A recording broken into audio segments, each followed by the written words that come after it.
Welcome back to another episode of Big Mike and Little Ant on the Big Mike and Little Ant YouTube channel. And we are back with another amazing episode. And we got a new format we're going to do. What we're going to do is now we're going to have our questions for ourselves without the other person knowing. So Mike and I is going to have no clue on what our 4 questions are going to be. So we're going to ask each other off the cuff. And you're going to see the look on the other person's face when they're like, wait, what? And then we're gonna go into it and we're gonna answer our questions. And then again, we'll do the book of questions, and then Mike will do his verses. So Mike, how you doing, man? What's going on? I'm good, man. Sunday morning, very energetic as usual. Love doing this show. Love bringing it back to the audience and stuff like that. We get a lot of positive feedback from it. Excited about our new format that we're doing. I can't wait to see what kind of questions that you actually have.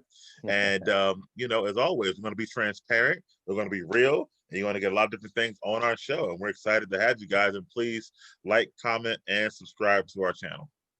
Yeah. All right. Well, with that said, guys, we're going to get right into it. So, Mike, are you ready for my first question? Okay, I'm ready. I'm ready. You ready? I'm ready. Right, so, Mike, this is a little, well, let me just ask you. Mike, is being black the same thing as being gay? Now, and I know that sounds crazy. So let me go into it. I was talking to a friend of mine's, and we was going back and forth, and he was saying that it started off by this game that won Game of the Year, The Last of Us Part 2.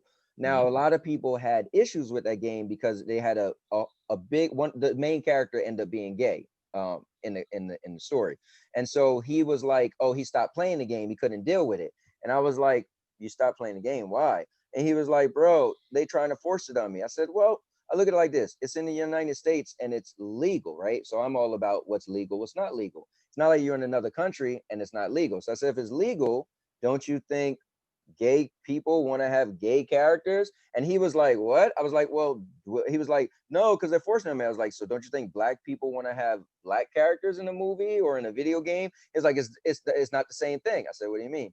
At the end of the day, black people want to see black people, gay people want to see gay people. He's like, "Yeah, but being gay is a choice." I was like, "You're right. However, in the United States, it's legal. I can see if it was your choice to be gay, but you had to sneak and be gay, then you're forcing it on people, but you're not forcing on people because it's legal." So I want to ask you, because you and we talk about a lot. So do you feel like being black and being gay is the same thing? Or similar, I guess. More similar, yeah. What's your thoughts on that?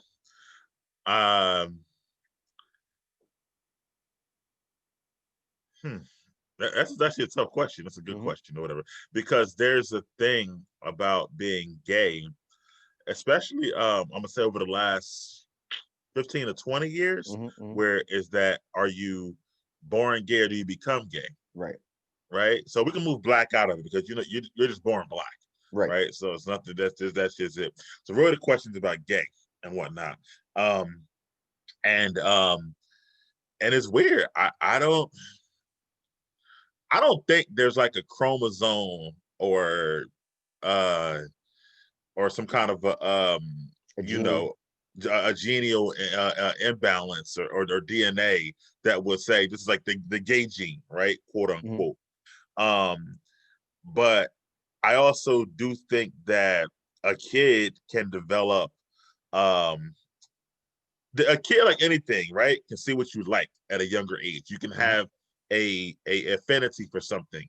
I was in preschool and I liked the girl with the pink dress, right? That attracted me. So the same way a little boy, a little girl can see this person of opposite sex is they're attracted to. And then they start there and they continue to be attracted to that. So to answer your question, no, I don't think you're born gay, but so it's not the same because you're born black. So mainly, I think my main question is more on like entertainment, and like, because his issue was having a gay character in the video game, right? That's how it started. So then I said, well, black people, don't you think they will want to have a character in a video game? So I mean, on that lens, not that what's your feelings on having like gay characters and having, in video games and movies? I want to get your take on that. I mean, I think that every every specific I guess society, whatever, not society, but everything should be accepted. If it's gay, if it's trans, if it's black, if it's white, if it's Chinese or whatever. If it's something that we can do pop culture wise, video games, music, movies, whatever it is, I think they all should be able to have their lane in that specific place. Like he shouldn't be able to say, I can only make an avatar of a straight white guy. You should be able to make one of a black guy or a gay guy or whatever it is, stuff like that. So that's my that's opinion. more what I was digging into. And I think that inclusiveness is only better for society as a whole. Because I think sometimes, like say if you're playing a guy, right? And whatnot, like not you, but say if a guy's playing a guy from wherever, he might be like, I ain't playing against no guy who got a gay avatar, whatever like that. You know what I'm saying? So that's where I think it kind of makes you feel bad or like that. But just don't then. Let somebody else play him or whatever. But there's something for everybody, I feel like. So yeah, I don't feel like it's the same. All right, cool. I was dying Wait, to ask you the question. no. What's your thoughts on it? Oh, I mean, it's kind of like I told him. I personally, I'm into what's legal and what's not legal, right? So at the end of the day, if we was in another country, right? Like let's say we was in Jamaica, right? Being gay is really like a not cool in Jamaica, right? So it'd be like if you had the gay character in the video game in Jamaica, they were like, yo, they're trying to force it on us, right? Because it's not in their culture, right? So if they made a Jamaican video game and it was a gay character, then I feel like, okay, they could say that, right? But in the United States, it's legal in every state to get married to the same sex. So at that point, it's because it's legal, you really don't have a leg to stand on to get. I mean, listen, it's your personal preference. You could get upset and you could boycott the game. I don't want to play it. But to be fair, it's legal. So it's nothing the directors or developers did wrong when they made that video game and decided to make the character gay. That's my point, my feelings. I'm on the same. Since I kind of took your question a different way, I kind of understand it at first. What do you think on what I said versus the whole being born gay versus being developing into a gay person? And I'm just always this person that believes. I think people instinctively learn things from people, from TV, from school, and I feel like I know a lot of people say, man, I could tell when my son was 5 years old, he liked to put on dresses. I think maybe he's seen a cartoon and he just really thought that the female character, Disney princess, was really pretty and he wanted to wear the dress. I don't necessarily think his mind knew that that was being gay and he wanted to be gay. I just think he thought, like you were saying, that was kind of something he wanted to do, and then he was so into it, and maybe the parents didn't say, hey, no, that's not, you're a boy, you don't, whatever. Maybe they thought it was cute or funny. I don't know. But I don't think there is a gay gene. I don't think people are born gay. I think somewhere early in development, they have a choice. They have an idea, and the parents probably wasn't as stern as being like, no, and they kind of somehow allowed it a little bit, even if they said no, or they could have had that compassion. I felt like when he was 2 years old, I could tell, no, that was for you to be like, hey, no, this is not how it goes. Because I'm one of the people where I see people who allow their kids to be gay at an early age. And I feel like, listen, I understand your compassion, but my thing is, even now in 2020 and nowadays, it's a trend to be gay. And I don't mind if you be gay. I just feel like do it on your own time. I'm your parent, and you could do that when you're 18, because I see, people want to change hormones, do all this and that, but stuff is a fad. So what happens when you allow your kid to do it, and then they're like 21, they're like, I can't believe I did this. Mom, Dad, why'd you let me do this? Because it's your responsibility as a parent to say, no, you can't do this, Johnny, Timmy, whoever your name is. You could just, when you turn 18, then it's on you. And I would feel bad to allow my kid to do some off the wall stuff. Like, first of all, you're a kid. And so sexuality kind of goes into who you're going to date, who you're going to be with, right? You're supposed to be thinking about schoolwork at a young age. You ain't supposed to be thinking about a boy or a girl. So we ain't even talking about it. So that's my feelings. So I get it as far as like changing your sex, changing your gender or changing what you represent, like if you're a girl saying I want to be a boy now, stuff like that. That's a whole deeper level. But you're saying just if your teenage girl came home with a girlfriend in 2 years, you'll be like upset about it or whatever? I wouldn't be upset, but I just feel like one is that, I mean, listen, that's if my daughter was at the age where I'm allowing her to date, and I don't even have a date on it yet, right? Like I know my wife, she's like, hey, when her daughter turns 16, she could date. I haven't told my daughter's 14. I haven't looked Right. her in the face and said, you could date when you're 16 or 18 or 14 or whatever. Listen, you could do schoolwork, but Right.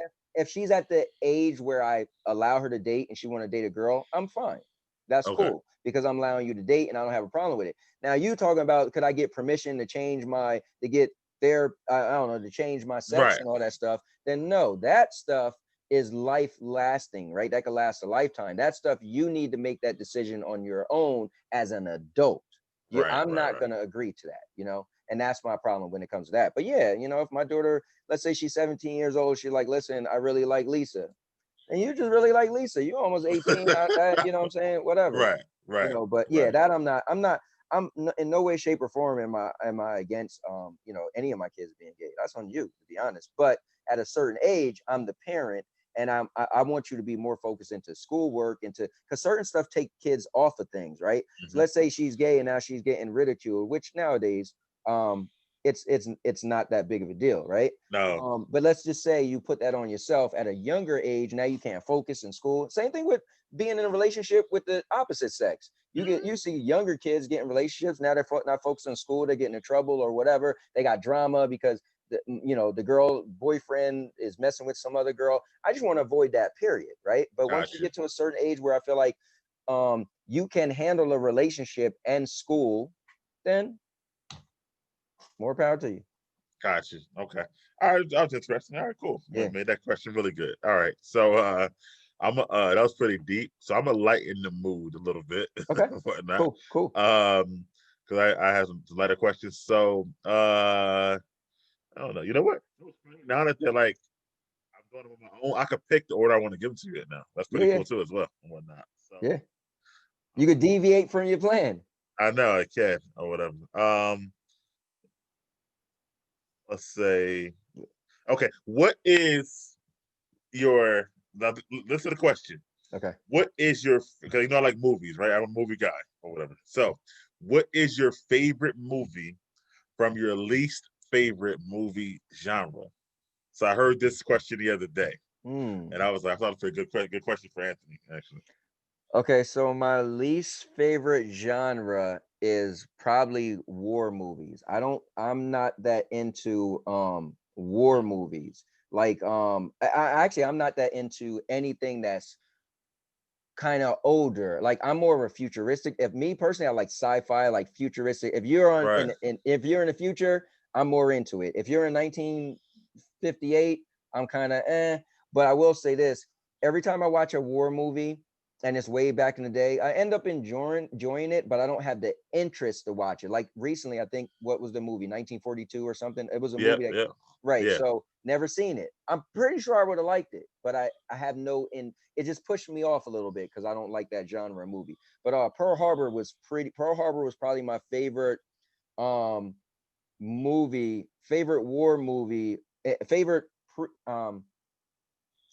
like in an era that I would normally not watch. Pearl Harbor I Right. thought was really good. Okay. So So yeah. that's your favorite from your least favorite genre. Yes. Yeah. Okay. Like Gotcha. if I came over and you was like, hey, let's watch 1942, I'm telling you it's good. Like, nah, I don't really want to watch that. But I'm sure if I got to sit down, I'd be like, oh, it was good. It just doesn't pull me in. Yeah, like Saving Private Ryan and all those types of movies. Never seen it, and I heard it was What? amazing. Oh, I'm telling you, it's my least favorite. I feel like history. History is my least favorite subject. I don't yeah. like history. Right. I feel like history gets a bad rap because people take things out of history and use it for, like, they'll take an incident and now they want to hate people because of it, right? So I just feel like I'm standoffish when it comes to history and older movies. So, and I know for all these years, I need to watch Saving Private Ryan. I heard it was amazing. Just never Right. went there. Right. So you never seen like so you don't like biopics and stuff like that or whatever either. Not I really. guess. No. Yeah, it's funny because you say that because you and Jazz are the same. Jazz like future stuff. You don't like past stuff and whatnot. So like the first half of the first Wonder Woman, he hates it because Okay. they were like Actually, the whole movie, most of the movie he hates because they're like the 50, whatever, 20s or Right. 30s or whatever Right. like that Yep. and stuff. So he don't like it. And then when this one is coming out, he was mad. He was like, "Why is it 1984? Why can't we get to now or whatever I like agree. that?" Same thing happened to me. I was like 1984. Come on. Same thing. I'm watching American Horror Story, and we're on the 5th season, and it's starting to get bother me because it's always like usually in the past. And number one, I'm watching it like 10 years later. So even if it's in the present, it's still in the past for me. And then even if it's in the present, they always go back in the past to show a character and something. I'm like, yo, can we get to whatever? But yeah, let me say something real quick. Can you give a shameless plug to Jazz? Tell the people who Oh Jazz. yeah. Jazz is Jazz for Saunders, man. He's my barber, been my barber for over 20 years now. It's called a New You Barber Shop. It's in Hamilton Avenue in Trenton, New Jersey. He's an excellent barber. He's probably the best in the business.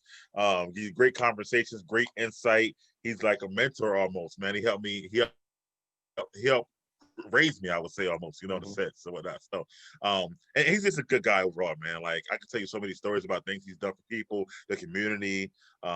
He has health drives, toy drives, all types of stuff, man. Yeah, he's a good guy. So and he even recently just cut Roy Jones Jr. hair for the Mike Tyson fight.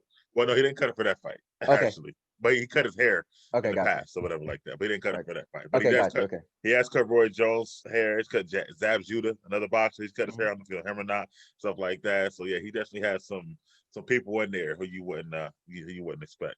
That's cool. So, all right, it was I cool. just like a lot of the people, the one guy, the one guy who was on our show at New Year Radio. We used to have New Year Radio. Now it's food for the culture for everybody. But the basketball guy, he plays for the Indiana Pacers, stuff like that. He's got another guy in there who played for the Denver Broncos, won 2 Super Bowls, to get his haircut there. So it's a lot of good. So when we talk about stuff in there, it's like real insight from players.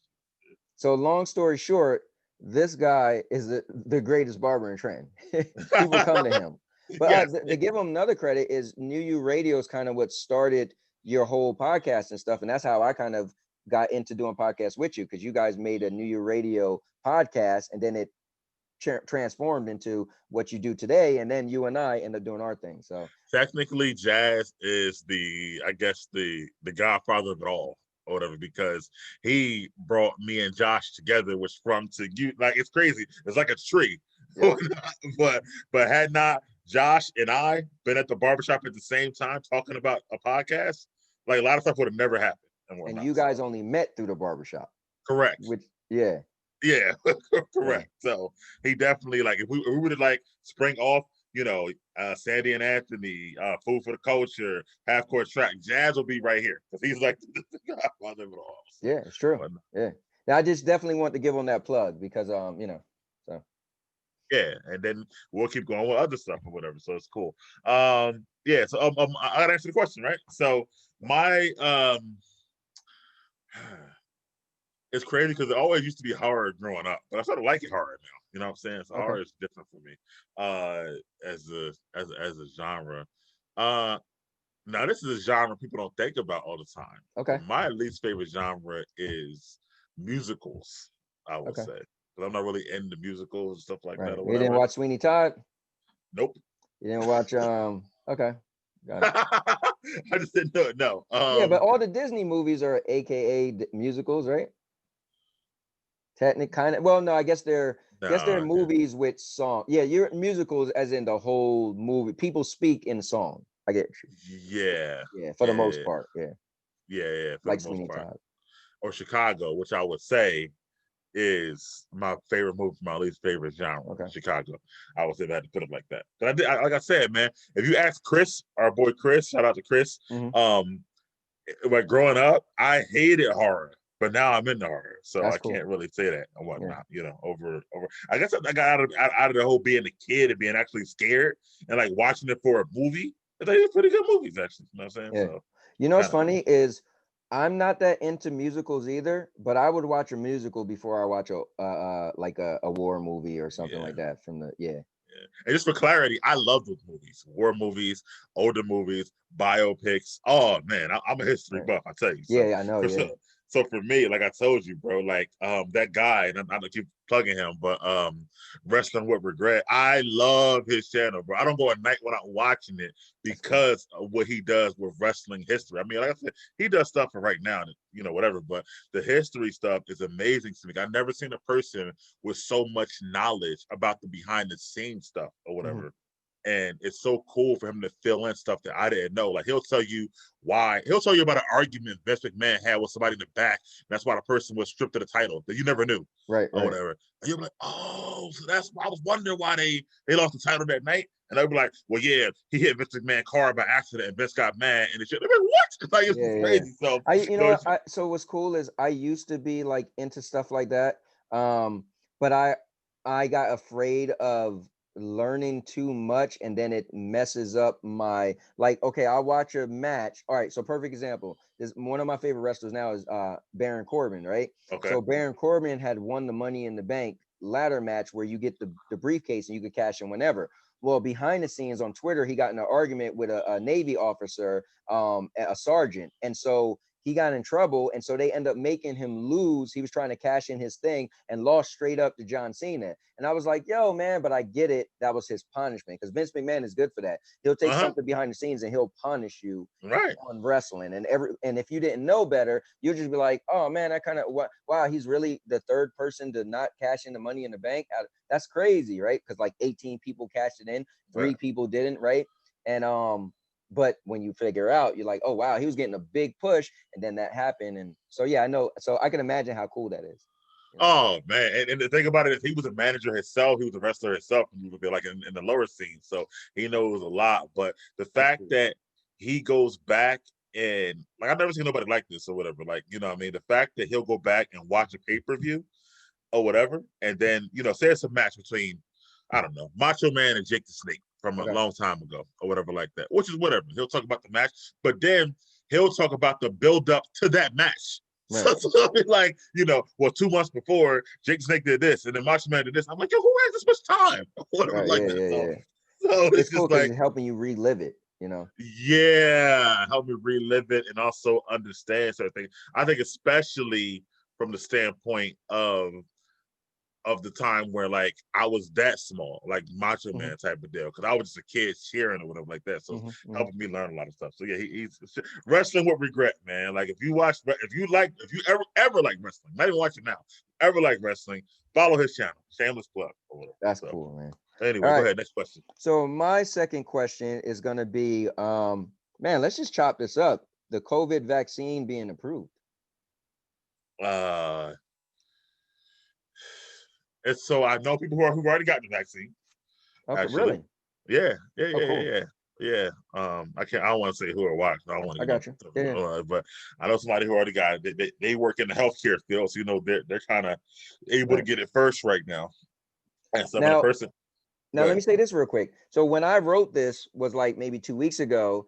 And so I didn't really follow it. So I wanted to talk about it being approved, but I didn't like I seen people take little pictures and all that, like, oh, somebody got it. But I thought it was like maybe higher officials right now. So I didn't realize that the general public is taking this now.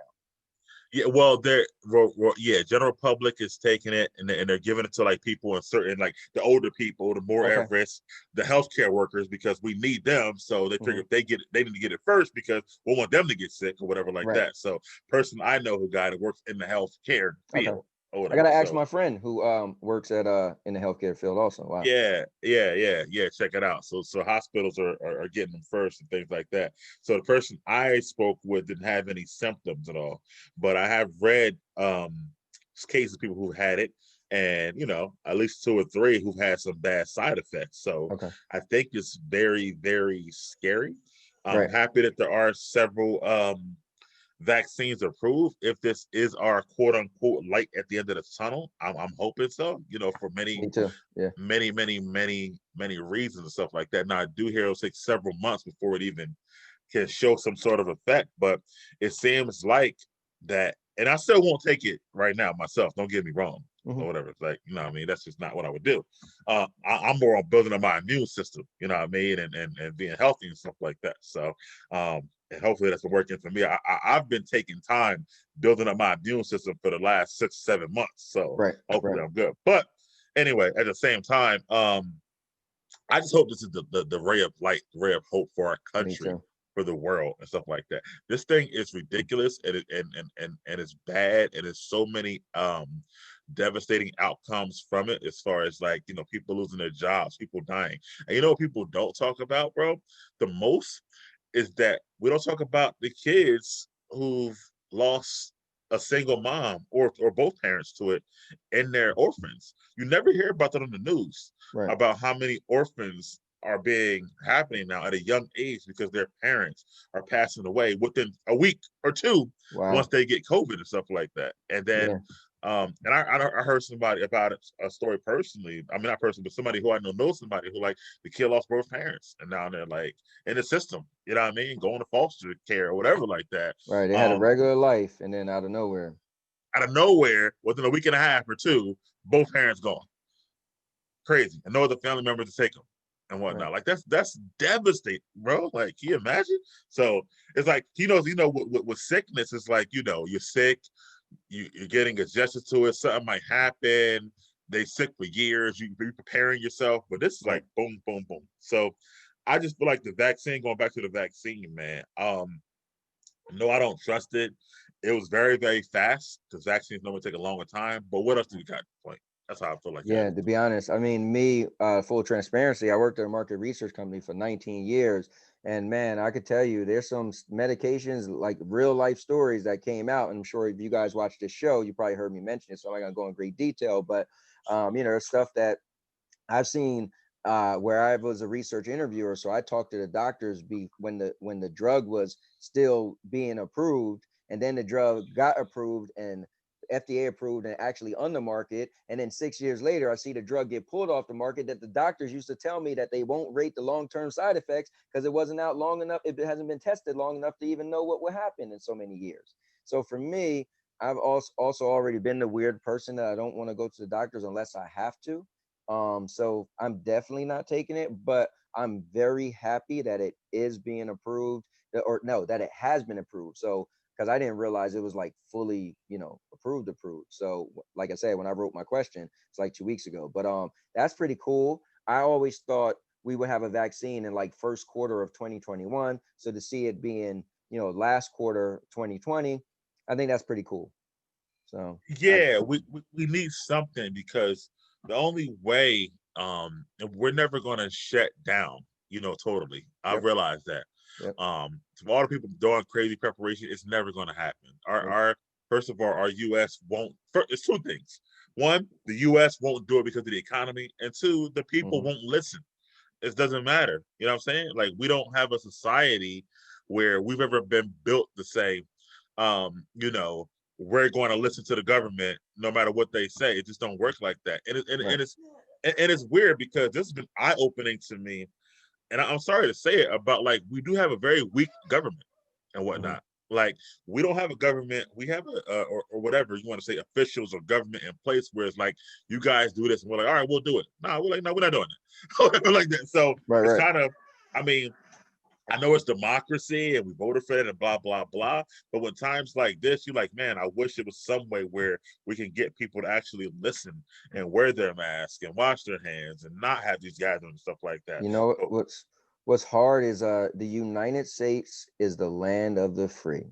And when we right, say free, we got people talking about I'm not wearing my mask because it's my right. I'm not doing this because it's my right.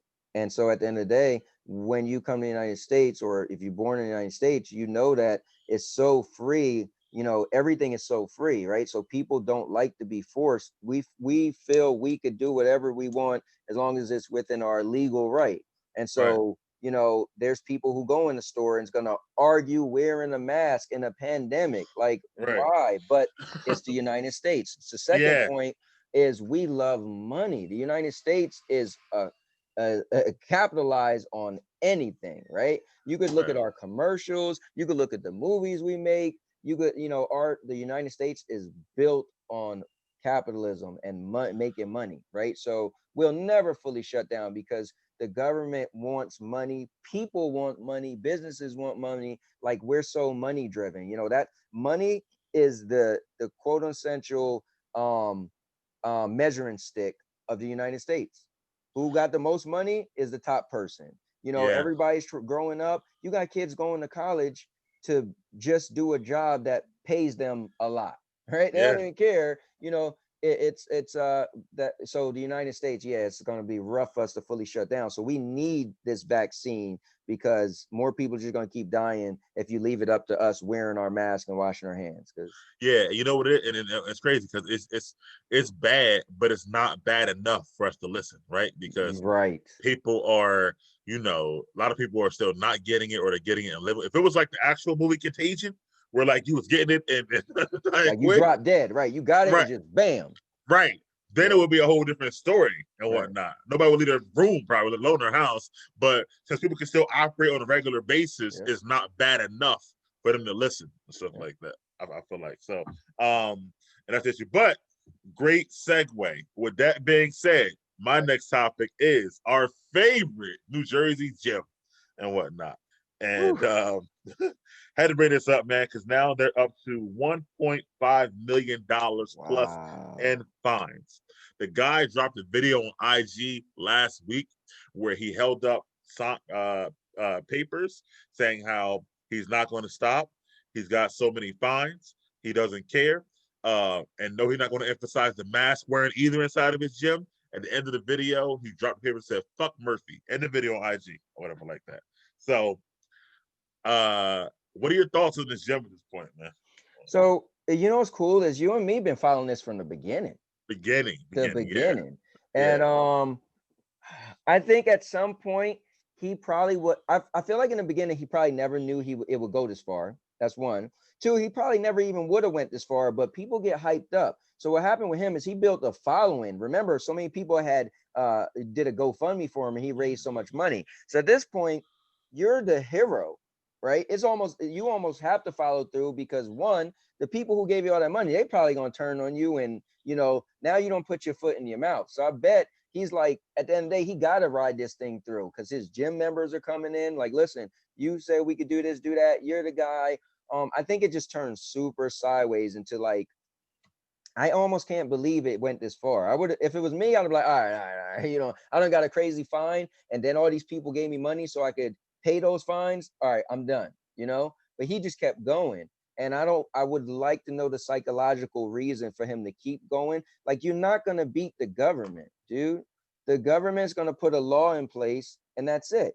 Now, I was gonna say, but you answered my question. But at the end of the day, gyms opened up. But now you said he don't want people to wear masks, so it's kind of like, why would you do that? Like, what is driving you to be like, you don't have to wear a mask, you don't have to be apart? Like, people, listen, listen, you're not that you're these people parents, but you're allowing them to come in your establishment and do whatever they want. So you're giving them room, you know, to do, like, you could have the person like, I ain't wearing a mask. Well, you know what, guess what, you got to come in this store, you need to have a mask, so you could take yourself and find somewhere else to go. He's allowing those people that don't want to adhere to everything to get together. And let's be honest, this disease or infection is being spread by contact, right? By coughing, by sneeze, whatever, right? So if you have one place that's allowing multiple people get close enough to spread it, it's spreading to more and more people. That's why the government want to shut them down. So I'm just shocked, to answer your question, what I think about it. I'm really shocked he took it this far. I thought he would have tapped and be like, all right, all right, all right, all right, you got me. Like, I'm cool. You know, you don't hit me with some crazy fines, I'm out. But to go up to one something million, I hope he got that many people trying to bail him out. So I think it's two things. I think part of it is because you know he's a real big gym guy. You see him and stuff like Mhm. that. I think he got a lot of testosterone and built up, you know, stuff in his body where like Right. his mind says, I'm gonna keep going, going, going, kind of like the gym mentality or whatever. Mhm. I also think that all right, what I left out also, because you said gyms opened up. Well, he lost his business license because he kept opening up Okay. before gyms opened So up. before, oh, So he still would have had to shut down because he was right. opening up before and stuff like that. So I think it's crazy why would I? My thing is, why would I go to a gym with no business license? These people are crazy to me because if a machine breaks, he's not liable. He has Right. no license, and you know he has no license, and you Right. still go or whatever like that. So, like, why would I even go there? You know, I feel like the people who are actually attending this are crazy. Go ahead, I'm listening. No, I was gonna say, because not for nothing, they're giving him the ammunition to keep opening. To be honest, it's Right, twofold. He's allowing them the space to go to, and he wouldn't be doing it if it was empty, right? If right, it was right, nobody coming right. in, Yeah, the they're there. three Yeah, people would be like, all right, well, it's you, me, and Jimmy. right. But Yeah, even if I'm a workout warrior, I want to go somewhere where it's safe, where I know that like if something happened, I'm covered or whatever like that. I right, can't right. believe that people are still going. And even if something happened, he's not paying your bills. He got somebody find his own stuff before it happens to. So Right. it's like weird to me. I also feel like that. I think you're right, man. It's like he became this like anti-hero almost a little bit. It's like Yeah. I'm going to stand up against the establishment who's trying to force us to close down, force us to wear a mask, force us to social distance. No, if you come to my place, you don't have to do that or whatever. And the people who are with him, there's like a rah-rah mentality. I think they've lost at some point all sense of logic and what's actually happening on the outside. They Mm-hmm. only focus on standing their ground and fighting the government and stuff like that. And I I think agree. this is a bad place to be. You know why? Because a lot of those people are going to the gym, which is cool, whatever, do what you want to do. But then they're going back home with somebody else.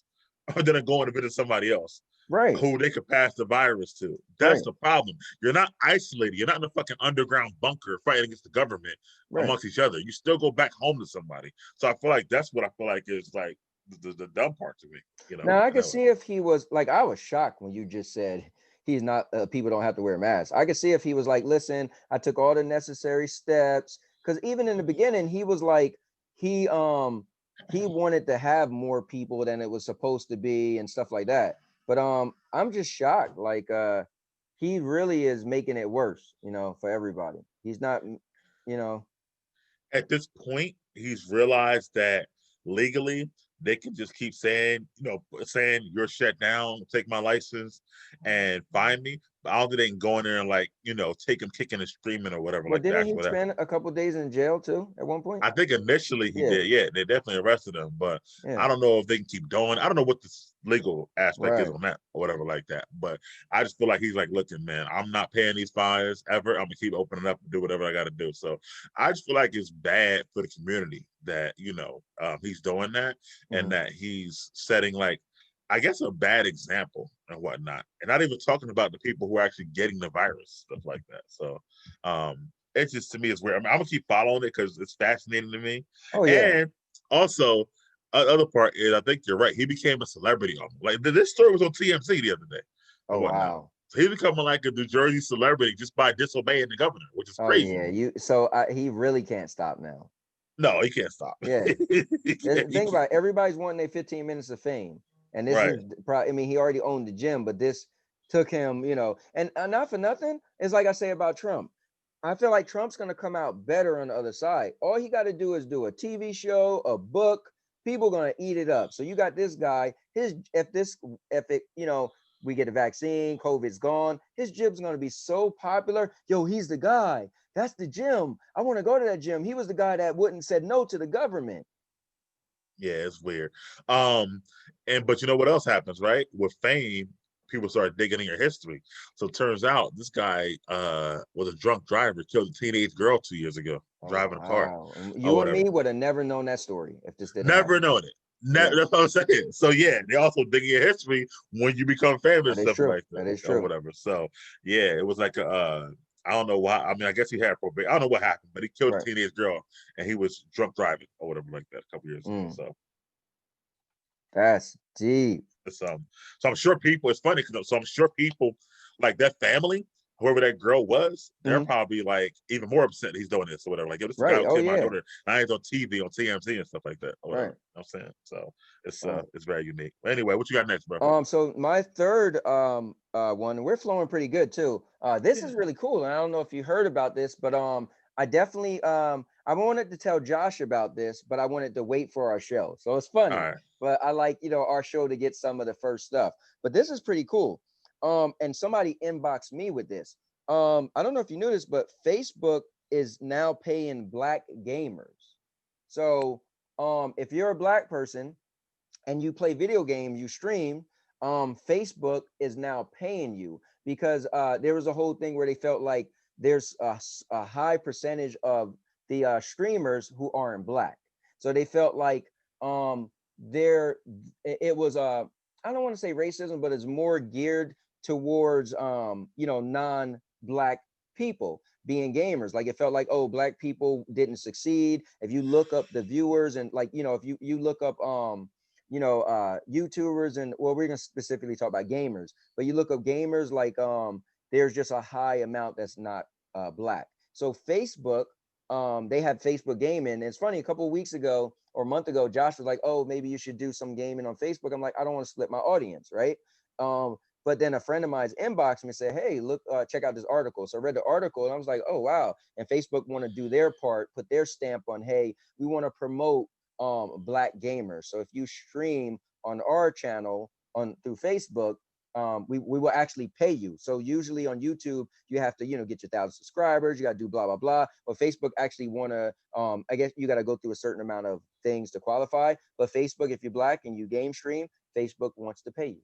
And I was like, wow, That's I pretty want to tell you dope. about that. Yeah. Yeah, I think it's exciting, for us to be able to have a win. And I think kind of like the mental theater show, right? Mm-hmm. I think we get boxed into this place where like Black people don't like comics, Black people don't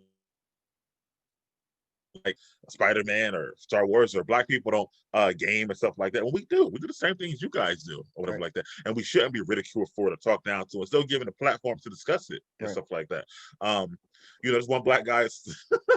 I gotta see you this video, but one Black guy I was watching last night actually, and he does reviews just like Angry Joe, right? Of like Mandalorian or whatever this and that and whatnot. And it's funny because he's a Black dude or whatever. So he was kind of like, so what happened? Did you see the Mandalorian last episode? Yeah. No, not yet. I won't say nothing, but I'll say this. What happened was he had a prediction right before. So the episode came out, and while it was out, he wasn't able to watch it when it first came out. So on his channel, everybody had comments like, you were wrong, blah, blah, blah, right? So they spoiled it for him. But he went to check his channel to see, like you said, your channel, to see where his views are or whatever, blah, blah. So they spoiled it for him and whatnot. And then they were like, ha ha ha, we spoiled it for you, blah blah blah. People are trolls or whatever. Once you have a channel, you invite the trolls or whatever. Yep. So they was like, was I mad that you spoiled it for me? Well, let me tell you what I was doing. I was out with my wife, we're eating a great restaurant. Then my wife did a little dance for me. We went back to the hotel, and guess what? I was smashing. It was so funny. So he's like, was I mad? No, I wasn't mad. What I was doing, but just to see there's a Black dude like go from talking about the Star Wars to like I was smashing like that. I gotta see this guy. It's hilarious. But anyway, so yeah, just because we are ethnic and urban and stuff like doesn't mean we don't like this. You'd be so surprised, man. Like and even like Black women these days, or whatever. Like I got a girl right now I used to work with, Janisa. Shout out to Janisa. She texts me about Mandalorian or whatever. She a friend of mine. I used to work with. And she like, yo, you see Mandalorian? What do you think? Blah blah blah. You would never think like I mean, Black 20s watching it like that. So I grew up playing video games and being in the comic books, and I got a lot of nerd friends and Black people. Like my one friend, he's so into the Japanese culture, and he like Asian girls, and like I mean it goes on and on. But you're right, there I think Facebook is on a good which is cool because I think what they're trying to do is promote you to be successful at that. So what they want to do is pay you so that you can excel, because they feel like, man, there's not enough Black video game content streamers, content creators. And I thought, wow, that was pretty cool. And the fact that, and the girl who sent it to me was white, and the fact that somebody thought like, oh man, Anthony's always streaming games, let me send it to him. I think it's dope, man, because it's so looked down upon, like a stigma, even amongst ourselves, right? Yep. Go to a barbershop right now and say like, you had a Pac-Man tournament. They were like, Pac-Man tournament. No, it's real. Yeah, it's real. But it shouldn't be. You know what I'm saying? Like if it's Right. something that we love to do and that we do, I think it's cool. So I think it's getting better. It's still not something where we are, that we're like known for or Right. whatever. It's still like an anomaly amongst the Black community and white community. But what Facebook is doing is dope. Let me That's ask you cool. a question Yeah. about the streaming.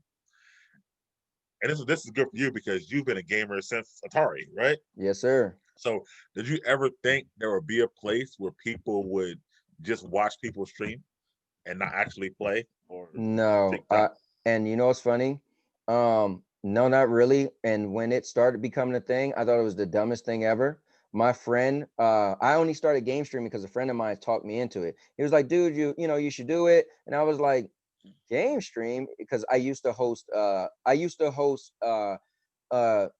a video game competition talk show. So I was the host and people played games in tournaments every episode to see who was the winner, right? And I called it the all-purpose champion. If you won, you Right. was the all-purpose champion.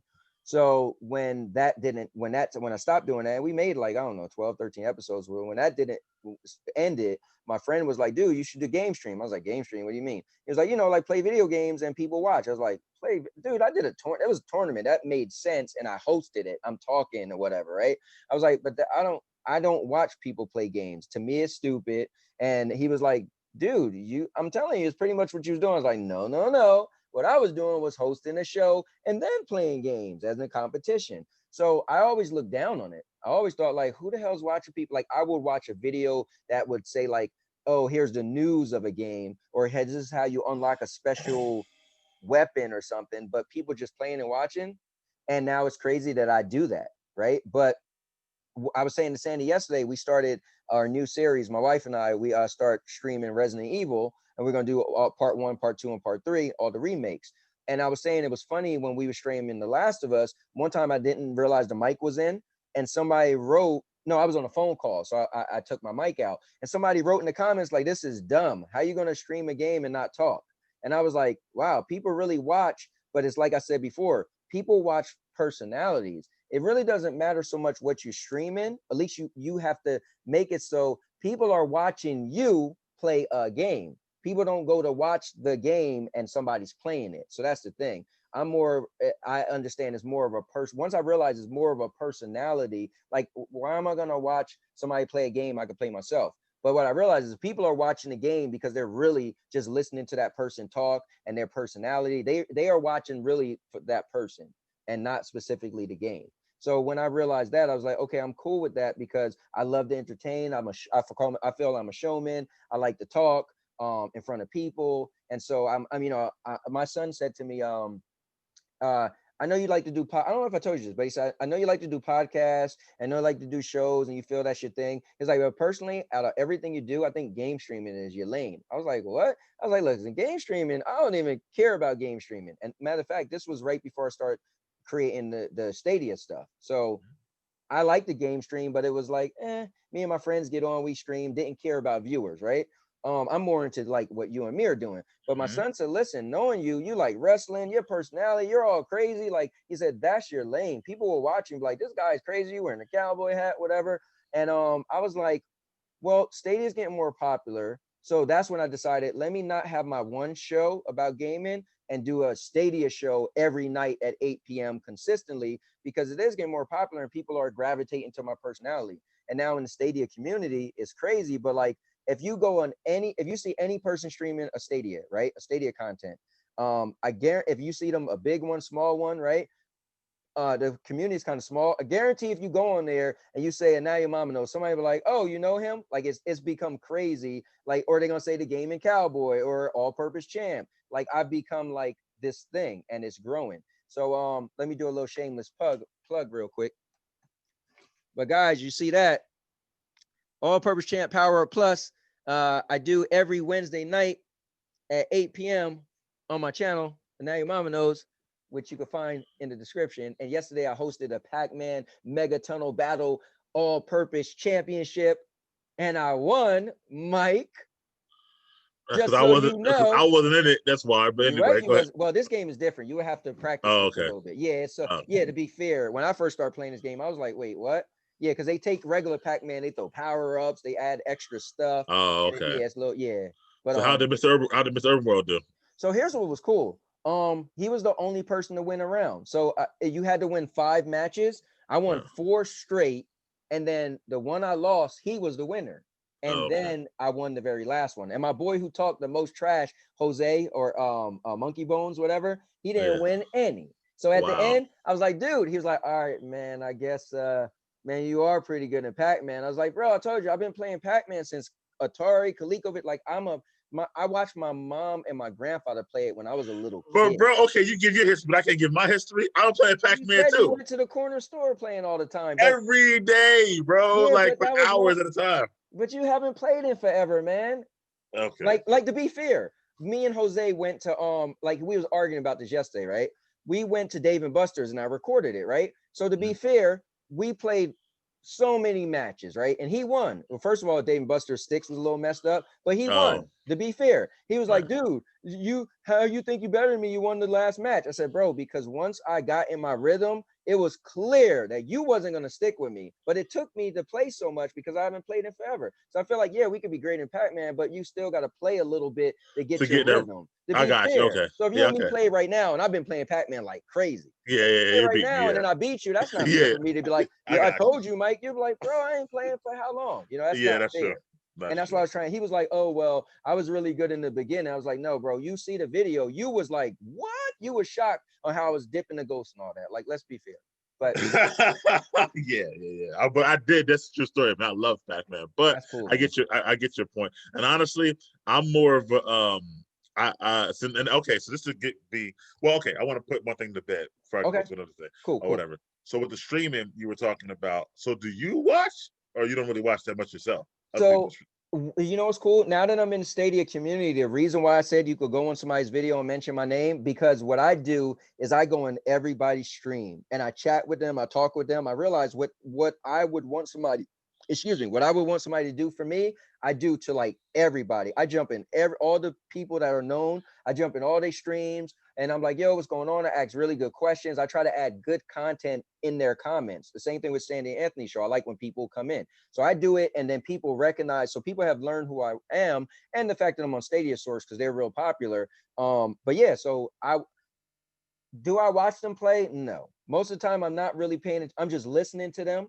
I'm not really. Okay. I could care Yeah. less that they're killing a dragon or playing whatever they're doing. Right? I'm not Okay. paying attention. But I'm Yeah. just in the chat. Gotcha. I like when they respond back to me. So I write Gotcha. something. I love it when they're like, "Oh, and now your mama knows what's going on." Gotcha. I'm into that stuff, but I'm really Okay. not focusing So to unless be like clear, it is about like the personalities it or is. whatever. It If is. it was really just you watching the game, you couldn't do that. No, I couldn't do it. Couldn't do it. Couldn't do Okay, it. got Couldn't do it. you. All right, No, all right, couldn't do it. yeah. Okay, because some people do that. They just watch the They game, they do. be on mute, anything, whatever, like Especially that. So little kids. A lot of little kids do that. Like they yeah, just they like to watch game playing. And there is yeah, a lot of streamers who mute their mics. yeah, There is people who they're just playing. They don't have a video of them, a picture of them in a box. They just got gameplay, and people yeah, do watch it. yeah. But that's not for you. Okay, I got it. I just, No.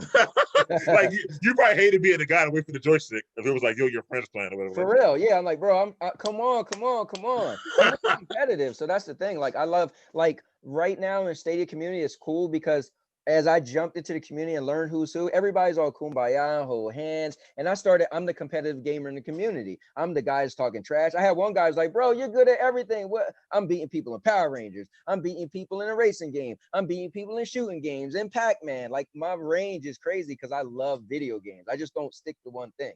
Like, listen, we could play some Rock Band and Guitar Hero. We could like I just like I brought that up on your show. Actually, I love yeah, that. I just I like to love those play things. and I like to be good, you know? Like I just Yeah. want to win. Like Yeah.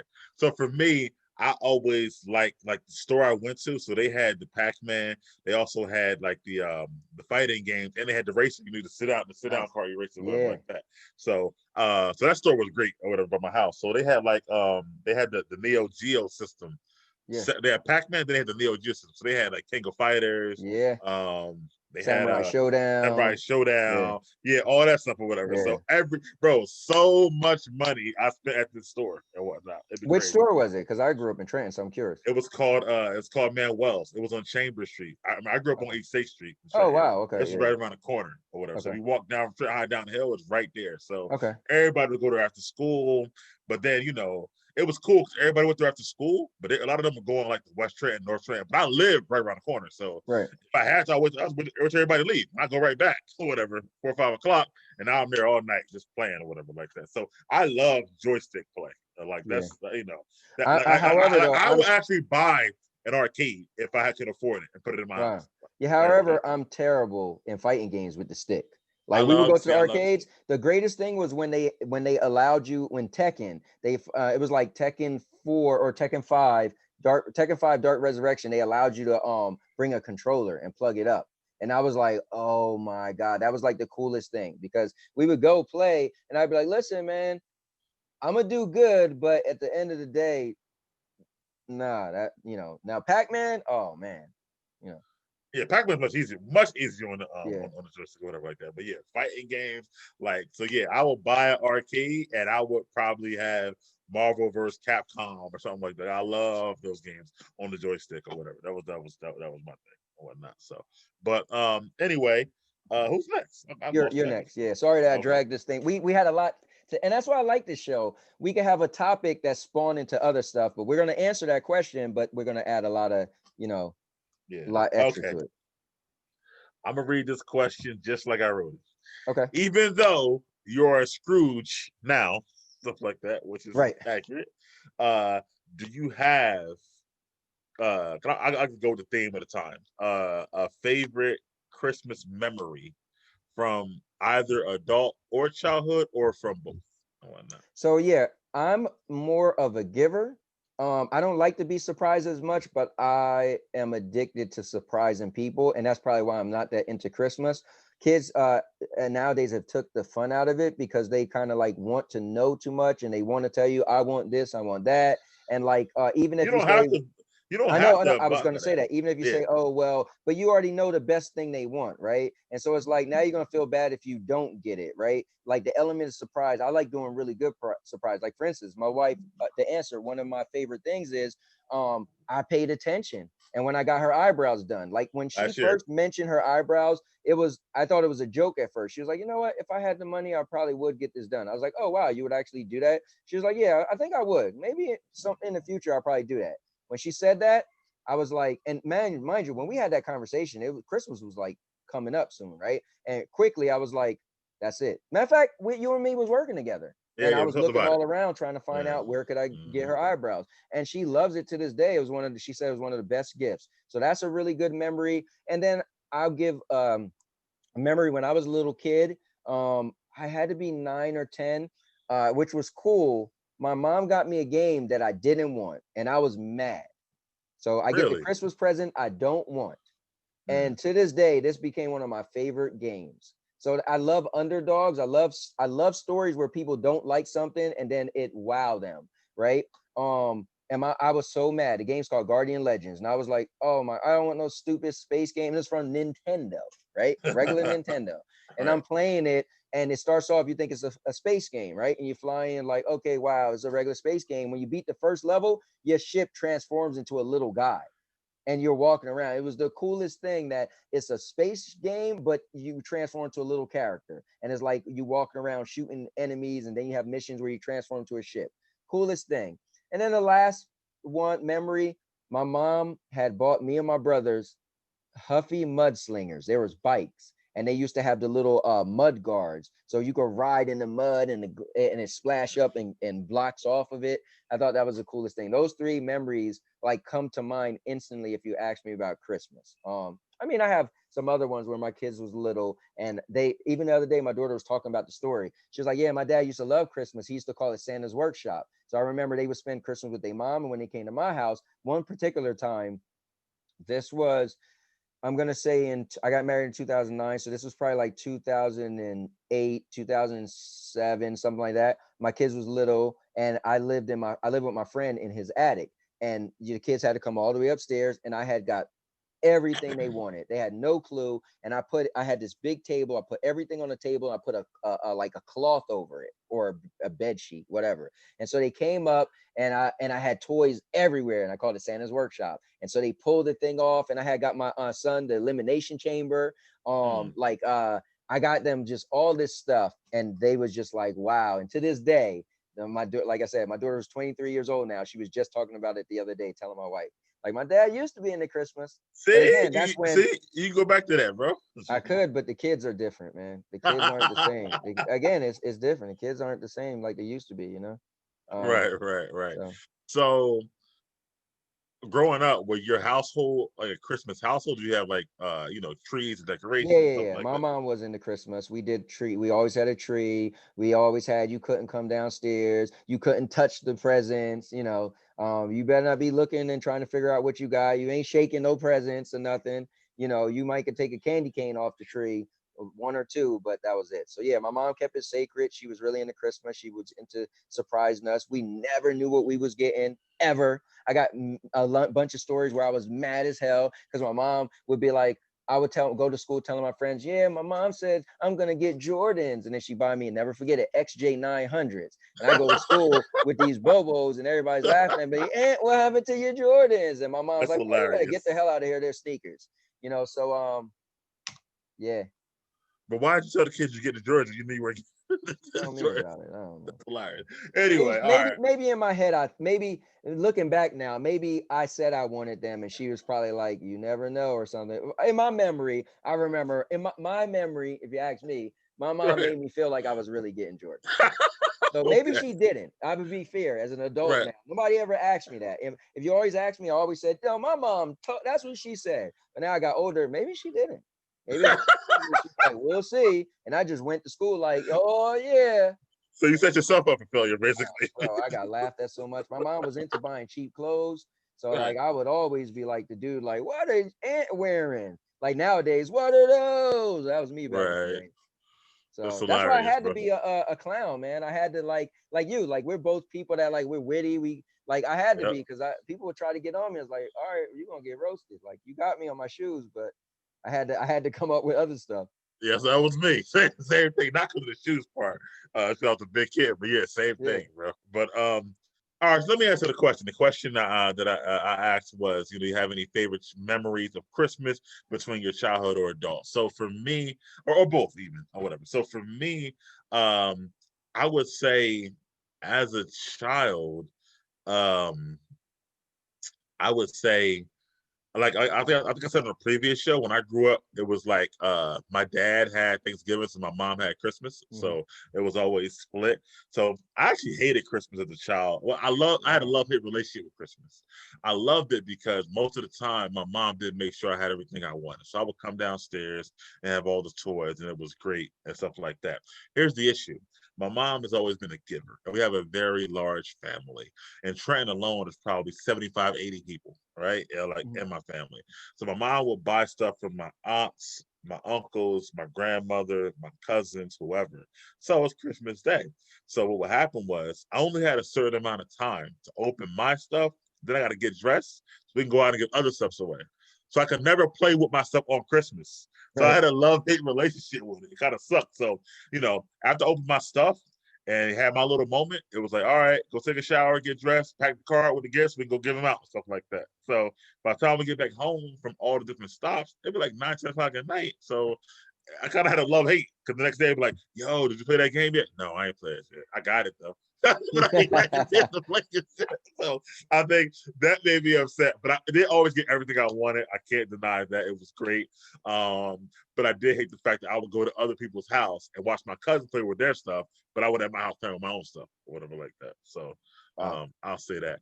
And as an adult, man, I've had some I've had some subpar ones. I'm not really a person who cares about what I get. I know you're not like that either, or Yeah, whatever. no, Like I'm not really. You gotta give me nothing. I'm cool either way. like But 100% serious. If I got zero, right, it don't really bother me regardless. I have no.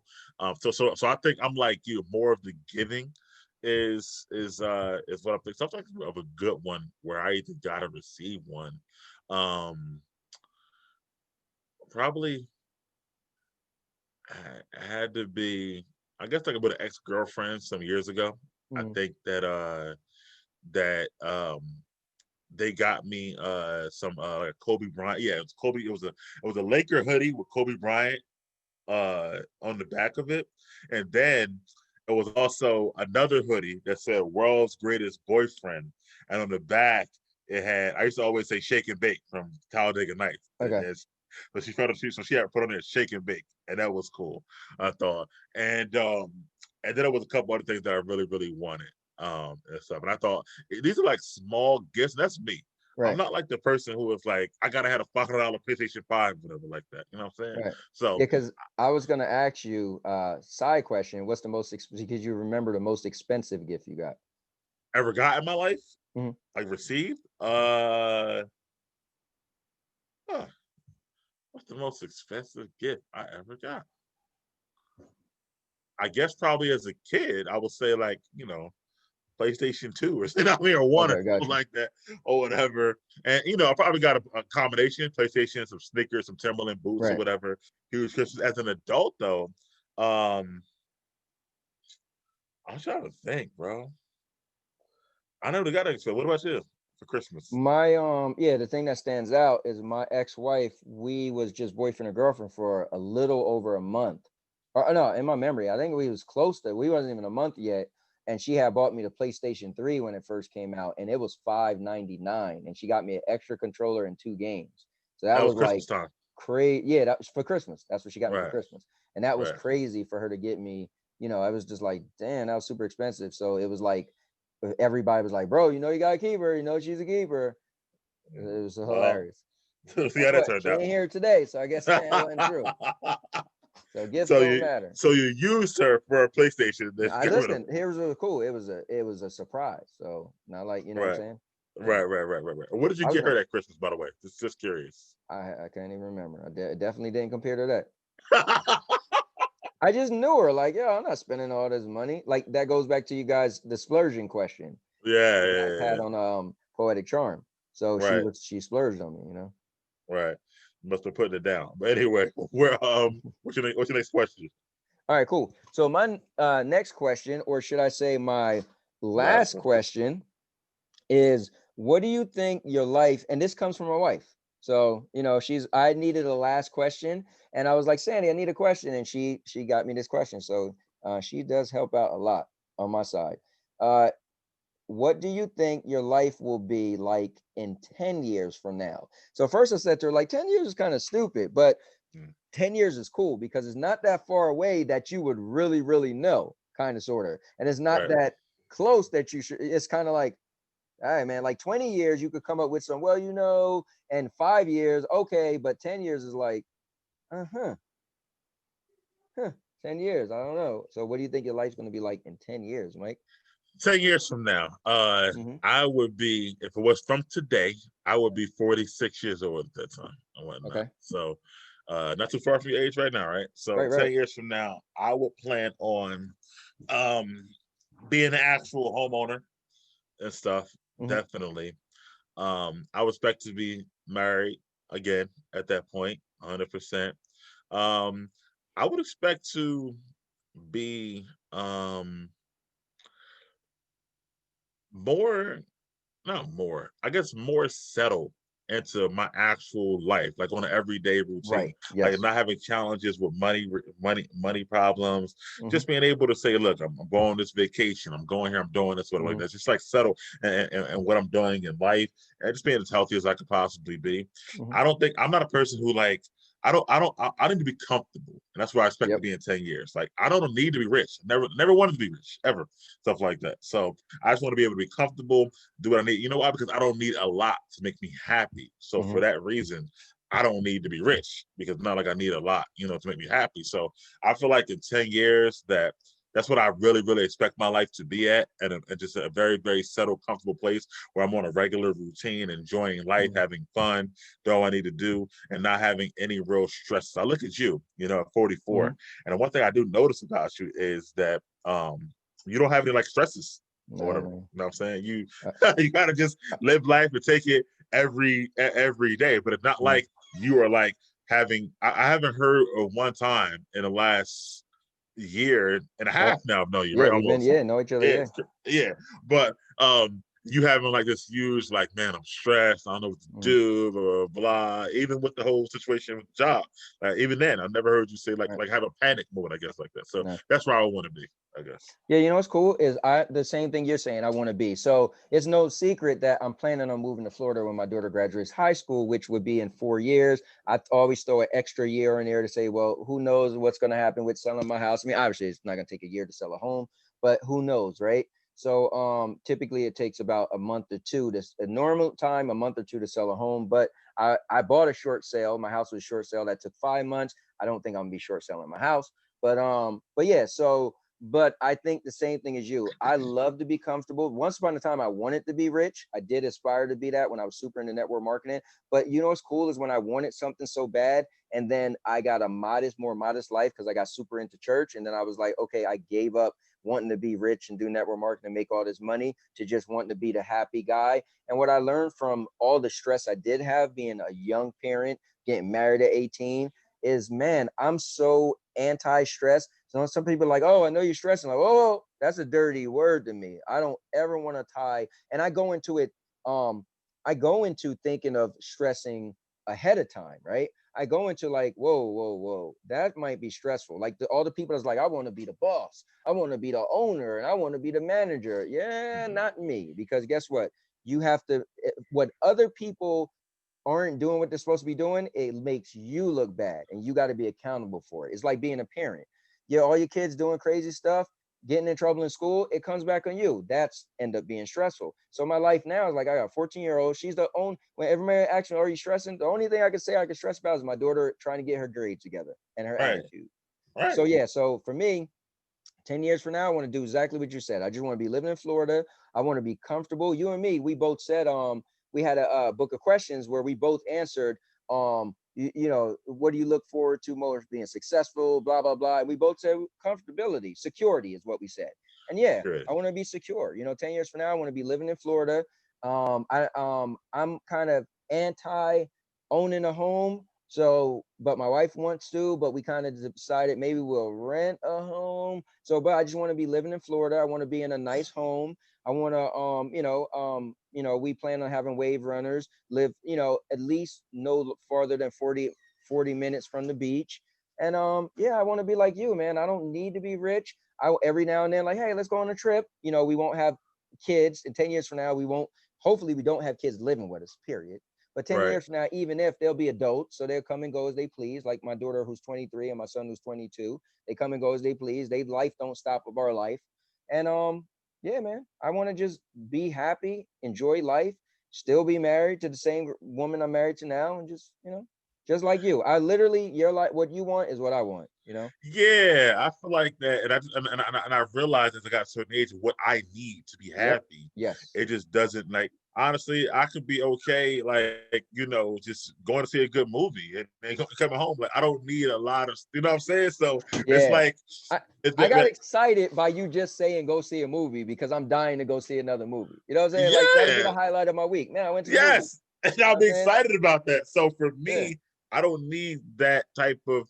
I mean, honestly, bro, I feel like not saying the money would go to waste if I was ever rich, but I wouldn't Right. ever use it, stuff like that, because I'll be buying stuff that's unnecessary. You know what I mean? I do it now. I told you, I buy food that I can afford, but that I rarely ever wind up eating because Right. it's like it's just unnecessary stuff. I don't really, I don't need that much. You know what I'm saying, to be Right. to be happy. So just comfortable is good for me. And with the whole boss thing, man, like Spider-Man said, with great power comes great Great. responsibility. So if you want to be the boss and have all this, that's going to add more stress to your life. I don't need that type of stress and whatnot. Yeah. So And I like a think little.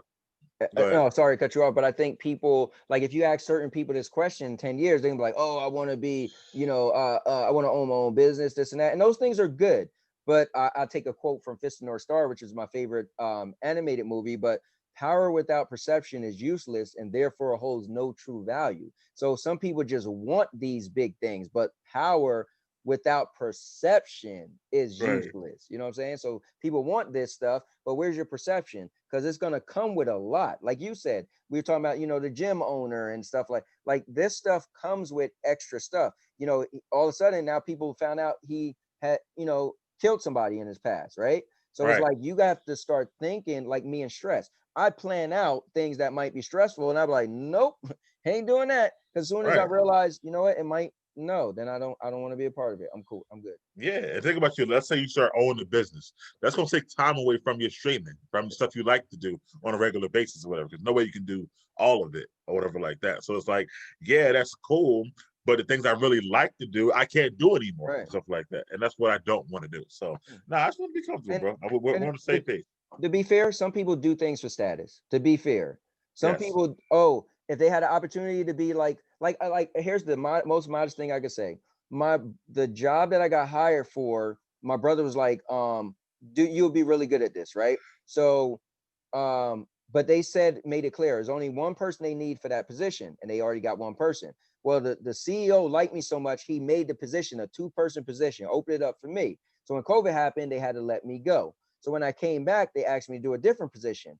Now doing a different position, I actually said, I'd rather do what I'm doing now. My brother said, bro, you could be a man. The other position will propel you. Here's my thing.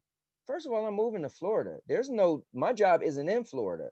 Why Right. would I take a higher position? Because I want to be able to, I used to go in the board. I used to go in meetings every week with the CEO of the company. It made me feel like, oh wow. But no, now I got to be on a microscope. He's watching everything I'm doing. Like for me, I'd rather do the job I'm doing now, customer service, not stress, because somebody else could use that job, right? Somebody else might want to be at that company for the rest of their life. I'm leaving in 4 or 5 years. Why take Yeah. that from someone else? You know what I mean? Yeah, it's funny you said. 'Cause I remember about the status thing. I remember when I was younger, I was working for a mortgage company. I was a loan officer, stuff like that, and whatnot. But I'm a black kid from Trenton, and I'm only, bro. When I say younger, I mean I'm probably like 21, 22. I'm very, very young, but I was a loan officer. So I'm working for this company. Ooh, thank you. I'm doing. Sandy just I'm, brought this to me. I'm jealous, Sandy. Where's mine? So, um, working for a mortgage company. I'm closing loans, writing mortgages and stuff like that. However, it was like a commission only job, kind of like a Right. car salesman for the most part. So when loans weren't closing, I wasn't making no money or whatever this and that. But initially when I got into it, I was just so happy to be a loan officer, right? So I went out and I got business cards made. I put money out of my pocket to get it. And I couldn't wait to show somebody these cards or whatever, because it said Michael.LittleAnt loan officer, Right. whatever it said and whatnot, this and that. End of the day, bro, the mortgage business went down. I wasn't closing the loans for months. I wound up being broke because of it or whatever. What did it matter? I was a loan officer at that point, right? Mhm. It just was a title thing for me to say I'm happy Right. to say people that I'm this and that. But at the end of the day, it doesn't really matter. It's Doesn't like, really matter.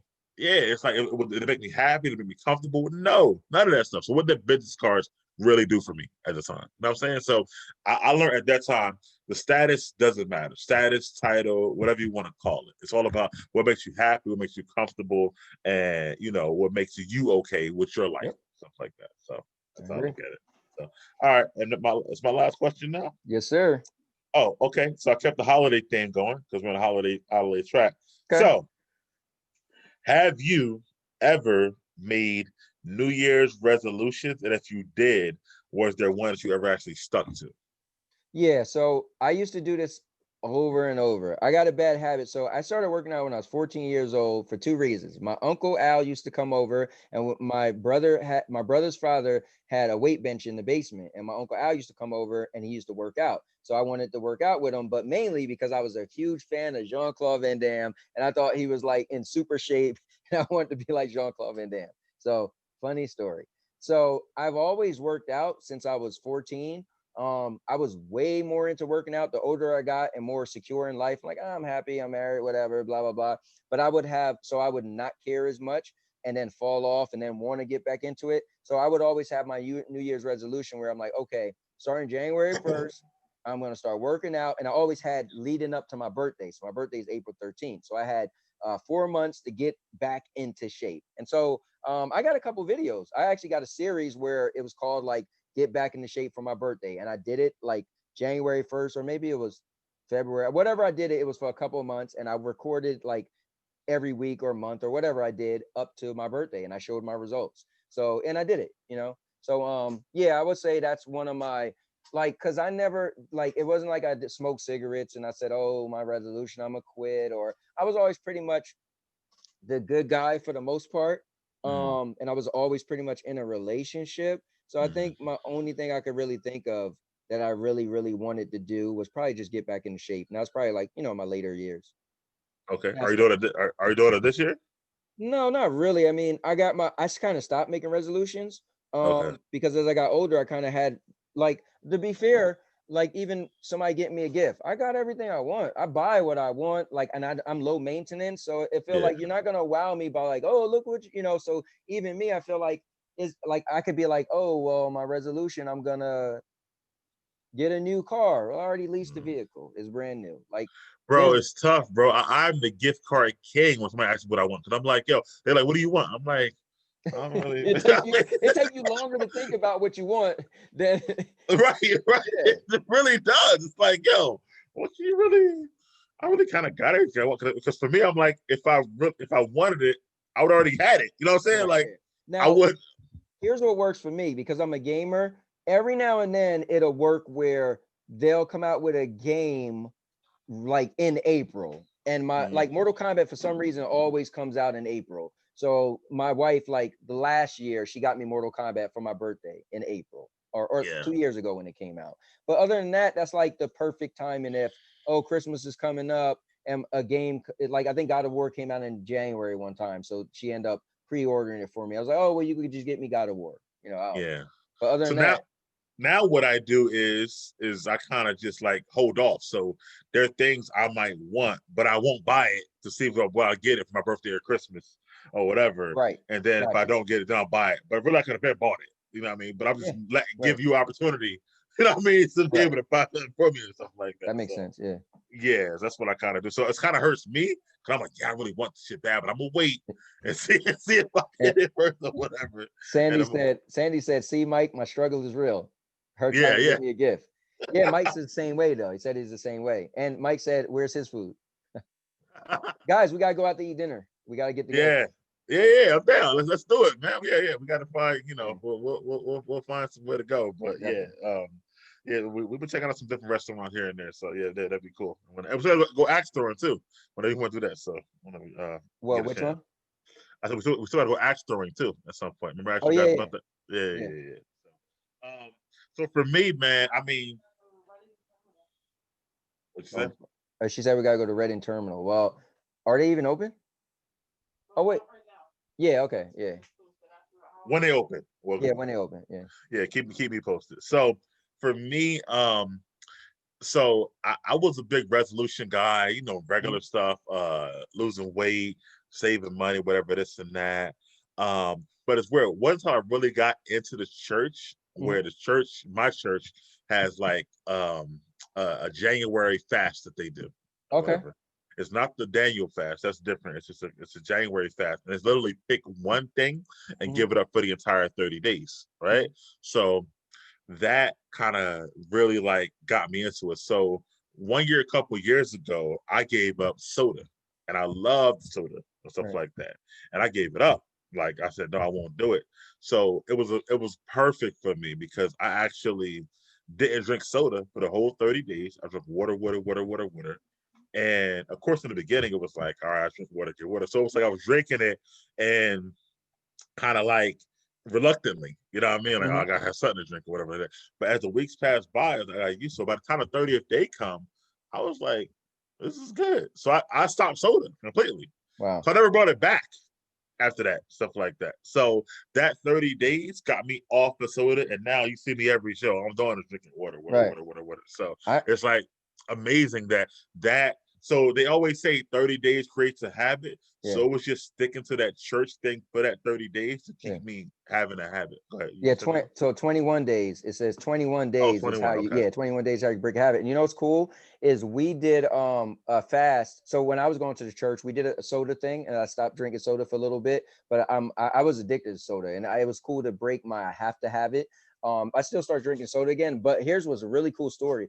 The in my whole life, one of the biggest, I don't know how to say how to word it, if you can help me, but one year that's synonymous with like ups and downs, the craziest stuff. So much happened in one year that I actually have a note of this year and all the stuff that happens was 2015. Now our church in January did a fast. You could pick whatever you want. I picked social media, and it was just for 30 days. It might have been 21 days, the whole 21-day thing. But I think it was 30 days for the month. And you know what's crazy? I went 21 days, went 30 days, and then I didn't have a social media for that whole year. Wow. So I would literally now wait till I tell you this, Mike. So I like posting stuff, right? Well, not anymore. I just like posting the stuff I stream. But in 2015, when I had no social media, I got married. You didn't see one post from me. Like if I say something, you didn't see one post from me saying I got married. My grandma passed away. I got my daughter back in my life after how long?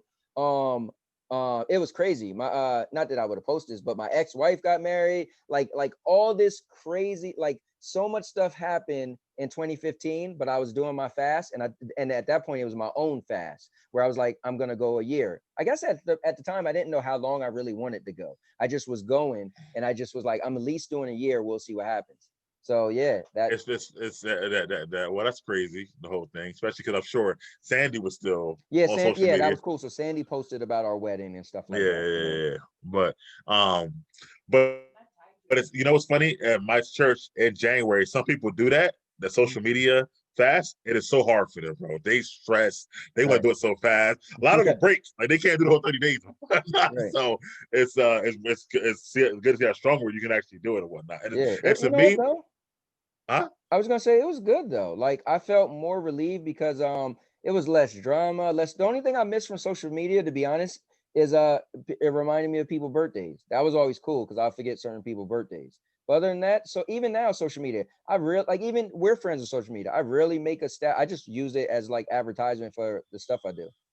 Yeah, I know. But some people, it really showed me how addictive it is to Yes. see that they really couldn't go 30 days without checking their Facebook, Instagram, Twitter, whatever it was, stuff like that. I'm like, wow, that's like, I can't believe how powerful it is. The people are really like, they can't do it and stuff like that. So yeah, I there was a time where I was like that. You couldn't have got me. I had it every day. I'm writing. You know, there was a time where social media was my life. well, You know, I go back to a previous conversation that we had where I talked about the internet and if they got rid of it or whatever like that. I right. think for you and I think because once again we lived in a time without it, if we had to go without it, we're fine and Yep. whatnot. You know what I'm saying? So I feel like that you can still play your video games and watch your movies without social media. So the time you spend on social media, you'll still be doing something else and whatnot. The same thing here. So I feel like that now for people like your daughter, right? She'll probably go nuts. Whatever, you know It's over. No Instagram, it's over. it's over. So they don't know what to do outside of it where we did. So I feel like it's not really a big a deal if you're older, but if you're younger, oh man, That's a good point. I wonder for people who are in between, like my wife. So she's 37, but so she kind of grew up without that stuff, but she also, it was prominent in her life as well, though. You know, like we can ask her. She right there. she just walked out the room. Oh, okay. Yeah. I feel like when she explains when she explained herself and growing up, you know, and especially like I don't know how fortunate she was, but sound like a little more than me. I was grown up with like, listen, you ain't listen, bro. We'll be over the river throwing rocks in the water, right, making jokes. right. Sandy, so would you be you think you'll be good without what is it? Social media? I mean, yeah, if we're talking about right now or whatever. Okay, But right the now. other question was the internet went away for good. Yeah, if the internet went away for good, you think you'll be all right? I guess so. I mean, we didn't have internet until I was in like middle school. I mean, that's pretty early though. She said such a big prominent thing back then that like everybody right. it was so slow and it was dial-up. Right. So I feel like I could do without Yeah, but at the time though, you gotta think about it. You didn't have nothing to compare it to. Now you're probably like it was so slow, but back then that's just what it was, you know. Yeah, So you, but that's what made you not really be on it like that. no.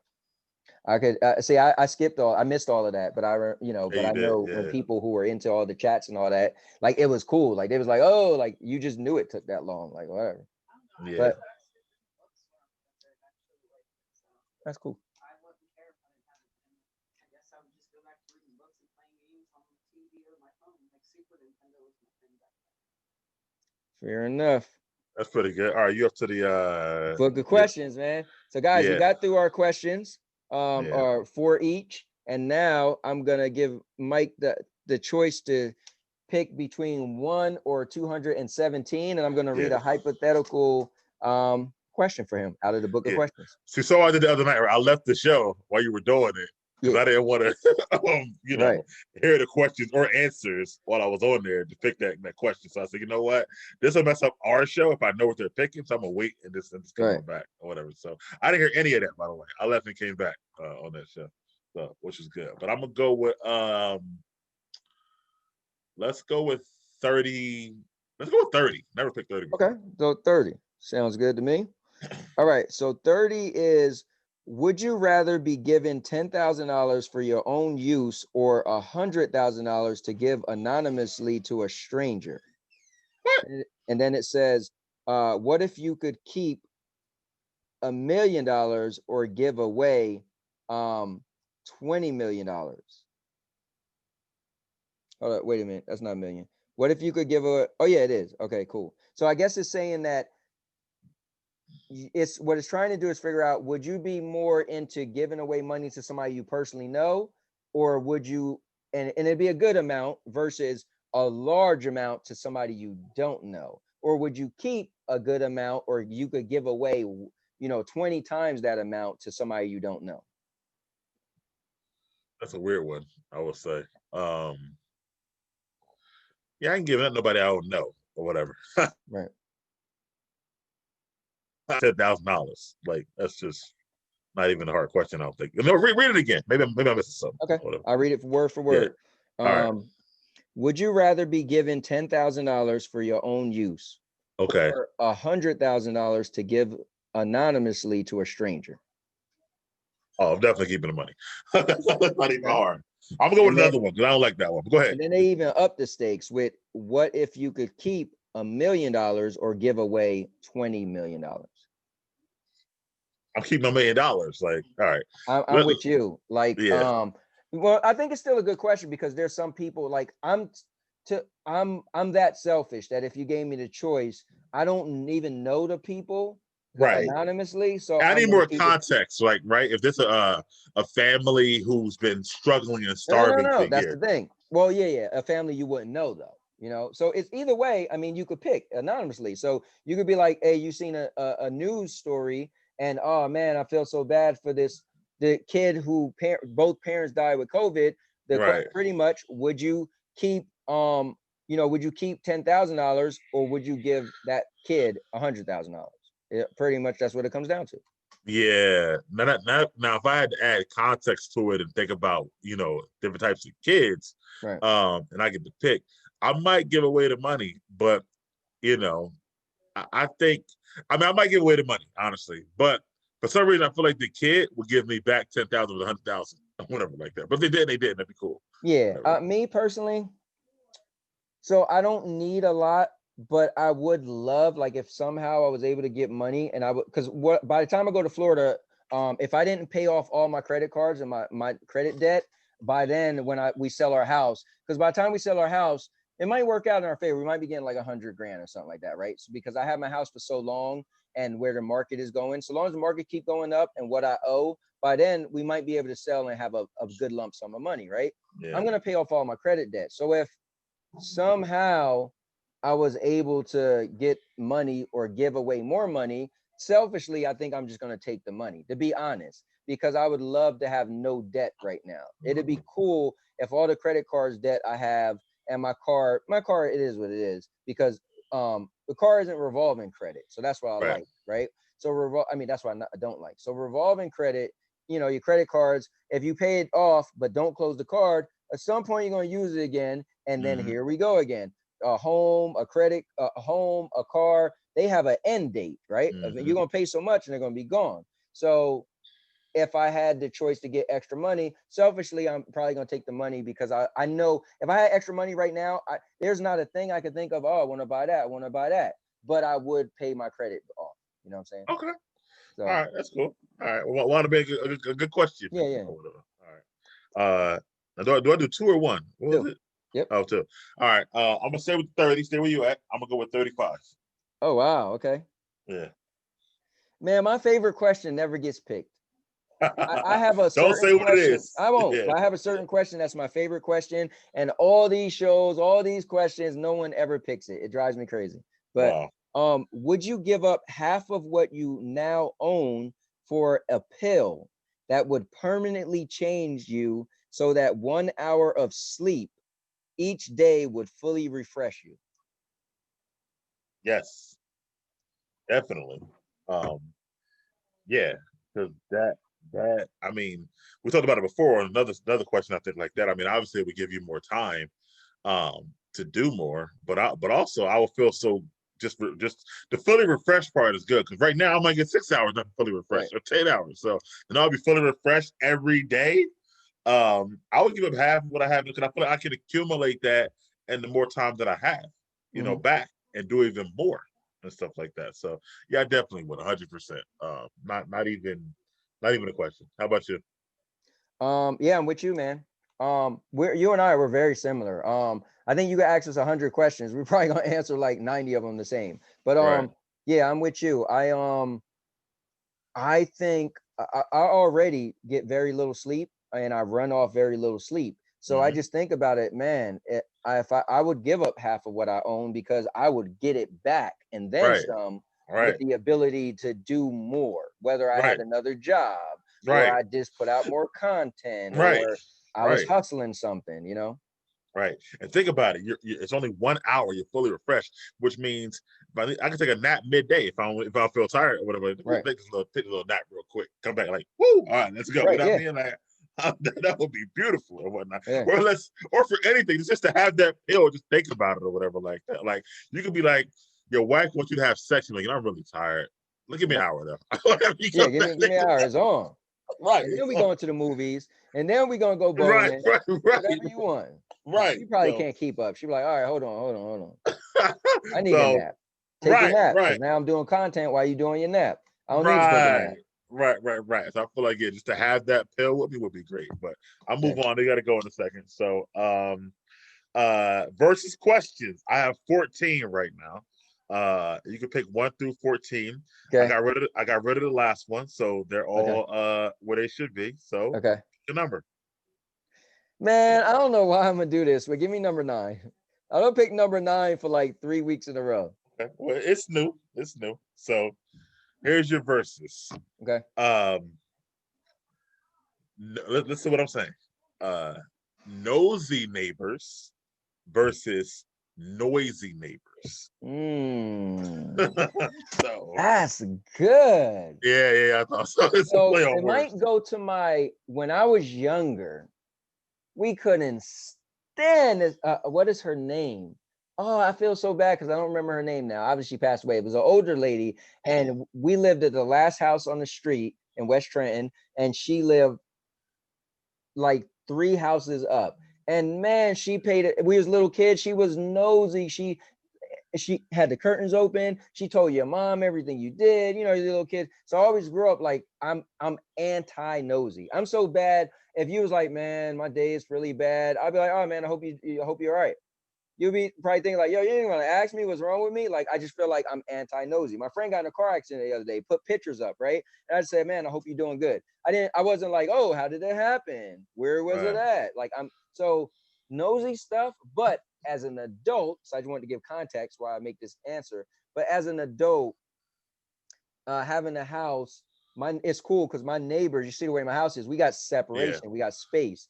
But I always wonder, I always tell Sandy when we move to Florida, I don't mind getting a condo, but then we're on, we're like this. The house is, row homes or whatever. Right. So I would think like even me, having no kids, what if we want to be extra and loud or whatever, but we'll be annoying someone else, right? So as an adult, I don't care too much about somebody being nosy, because be nosy all you want. Like as an adult, I'm gonna get out my car and yeah, man, the neighbors next door are always paying attention to what we doing. Like we carrying groceries, they all looking, but whatever. But that family that's having the block party, or I'm young and vibrant, but that might be annoying. Because imagine now I'm trying to do a podcast, and you Right. just hear they noise is so loud, it's coming into my that. So I'm going with I'm gonna choose I would prefer the nosy neighbor versus the noisy neighbor. Okay. That was an excellent question. Oh, good. And I love the nosy versus noisy, like a play on words too. I Yeah. definitely do. But yeah, no, I definitely feel you on that. I it's tough for me. I'm with you. I hate nosy people, especially nosy neighbors Mm-hmm. who are like. And I grew up in Trenton, so people all up in your business and stuff like that. Every move you make, I can't say it. And even in the suburbs I live in now, I mean, I don't have it now, but Mm-hmm. I've been in places where like people will really be like, could tell you what time you left the house, could tell you Yep. what time you get back every day, could tell you, what kind of car you drive, whatever, like, because they're just watching it every single move and stuff like that. But I'm with you, man. Like if I'm like watching a good movie and I hear do, like a party going on, I'll be Right. so Right. mad. You know what I'm saying? Like it's just like I don't know. I kind of like my serenity and quiet when I'm trying to get things done. Right. So I think that for that, especially as an adult right now, and it's funny because I can go back to a kid. So I lived my house, my grandmother's house on East State Street was connected to the Martin House at the time, Martin House Learning Center at the corner Mm-hmm. of East State and Chambers, but it was literally connected or whatever like that. So that was on the end of the street. So sometimes when I was young, like maybe like middle school, they would have like parties for like high schoolers, a little bit older and stuff like that. So sometimes on like a Friday night or whatever after midnight or after 11 o'clock or whatever, because you know how the row homes are, because it was connected, Right. I could hear the whole party basically, through my wall and stuff like that. And even as a kid, I hated that. I've been Right. trying to go to sleep or whatever I'm doing. So Right. as an adult, I can imagine how much I would hate it even more. So I would definitely, I'm with you. I would go with the nosy neighbors. I had to choose one because, again, like I'm not. I don't have a fucking drug, compound over here. So what are Right. you gonna really say? You know what I'm Right, saying? right. It doesn't matter. Like, I could care yeah, less. Yeah. I'm even thinking about bad neighbors, like, or bad neighborhood. So I was talking to somebody the other day. They was like, well, you want to watch Jacksonville because I heard some areas got bad. And I'm like, to be honest with you, we're adults. I don't have young children. So I have to worry about, oh, if I move into the bad neighborhood, then maybe my kids are going to get caught up in stuff or get in fights. I'm just coming and going, right? So I mean, it ain't, it I'll does. I'll worry about like auto theft or stuff Yes, like that that in stuff. those Yeah. areas. But not, yeah, I'm with you. I wouldn't worry about nothing like that or Yeah. whatever. But I'll worry about that. I would also worry, like, depending on where you live, if you got a wife, would they try to like harass her if you're not Right, home? right, Things right. like that Stuff like, I would yeah. think about. But yeah, I'm not worried about like the school system or nothing like that. Like, Right. nah, I wouldn't think about that if I were you. But yeah, I would definitely go with the nosy because yeah, noisy, like, like if I'm really trying to do something, watch a movie, entertain, do a podcast, I can't have that happen. Like you get mad when Sandy walks in the room. Can imagine like if it was a whole party going Yeah, on. like Like, for real. I was even getting annoyed a little bit earlier because she left the door open when she went out, and I hear her talking to my daughter, and I'm like, I can hear them. Can people hear them? Like I know I got the noise canceling thing on, or I don't know. I thought I put it on, So I'm like, did I put the noise canceling on? I don't know. Like, yeah. So yeah, definitely yeah. noisy would bother. All right, so 9's out. I'll get rid of that for later. What do you got next? Number 14, baby. We're going to the end of the list. Oh, okay. Um, did I ask this already? Oh, I think I did actually. So, childhood best friends versus adult best friends. Wow, that's crazy. You know what? It's a shame because nostalgia. I don't want to exclude my childhood best friends because I feel like in my heart of hearts we're gonna be friends forever, but we're just not anymore. And I feel like my newer friends as adults, I feel like we don't have the connection that I have with my childhood friends, but in a weird way, it's more of an adult connection, like you and me talking about real life and in 10 Mm-hmm. years, what we want to do. If my friend Matt is my best friend, but he moved to Arkansas some years ago, so we rarely ever speak. We might speak randomly. He might butt dial me, and I hit him back like, "Bro, you called me." Like, "Oh, my bad," and we'll talk for 5 minutes, you know.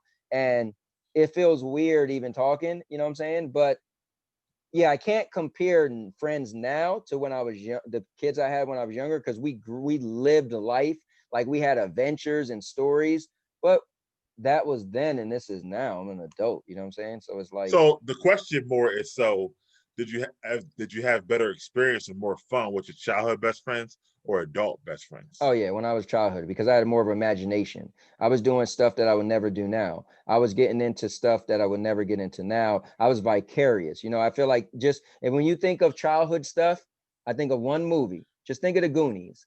It looked like they had the greatest time in their life, man. And Right. they probably never gonna have those moments. They'll never have it again as an adult. They're gonna be working in an office. They probably get online and play online games. But It'd be think cool. about it. When I say adult, I mean adult, right? So that's like 18 or above. So, you Right. know, sometimes in your 20s, you're having these adventures too, or So whatever. that is so good point. When I moved to Florida and I moved back, I told all my friends about Florida. They never been there, so we used to go on trips all the time to Florida. We just hanging with girls. Like we had some. So if I think of like my moments when I was a kid versus those young adult moments when we was going to Florida all the time, and I mean those were some good times. But I feel like I can't. Feel like because you're a kid, when I was a kid, our imaginations were so wild. I feel like my life could have been the Goonies. You know what I'm Okay, saying? I got you. Like Yeah. we just had a ball, like walking on the Delaware, walking on the tracks all the way down to Washington Crossing Park. Some people walking, some people on bikes. We're all slow. It felt like Stand By Me. Then we get to the river part was called the rapids because it was like big rocks, so it made rapids. People would go tubing. One time we got stuck in the middle of the river. My brother couldn't swim. We had no life jackets, so he almost he did have a life jacket on. He still thinking on drown, but he couldn't swim. We was getting floating away in the middle. A guy got in a boat, came and got us. I can't get rid of those memories. I can't compare my adult memories was cool. I did some cool, crazy stuff, but I think just being that childhood memories, the childhood adventures, I'll is gonna live forever because it was close to it was close to fiction to me, doing stuff that you'll never do as an adult, or I haven't done as an adult. I ain't gonna say never. There's some people probably have some, like you think of the movie The Hangover. That was some wild times, but I haven't experienced stuff like that. Yeah. Yeah. So you go with childhood, like your time with your childhood best friends over your Right. adult best friends. You got to pick Yeah. a time. Okay, I got you. Yeah, I think yeah, it's very interesting because adult, like you said, you bring a different sense of adulting, right, together Right. and stuff like that. You talk about your kids and your life and stuff like that, and it's cool. And you have, I guess, some decent times, but but you're right, you can't match those times as a Yeah. kid or whatnot. No matter what adults I'm with, you go to like a dinner party or a game night or whatever, which is fun, but it ain't that type of fun that you had when you were a Right. kid with your best friend and stuff like that. I think that it's it's weird now. Now, if I go back to my early 20s, late teens, early 20s, oh man, I'm like you, man. I had so much fun. Yeah. Yeah, And look, bro. some new friends and stuff like that. And I know people think about it like now I'm allowed to, do whatever I want without anybody saying anything to me and Here, stuff like that. my only thing I want to interject real quick. I think reason being is I can remember a time we going for somebody's birthday. We went to land. We used to do a thing where we'll go to dinner, we'll go to the movies, we'll go to the club, and we go to the strip club, right? So we did all Right. of those, went all the way out to Atlantic City, came out the club. My boy hooked up with a stripper. It was all crazy. Somebody slashed my tires. And I'm like, yo, it's the middle of the night in Atlantic City. We had to drive real slow to a gas station, buy new tires. It was a venture, right?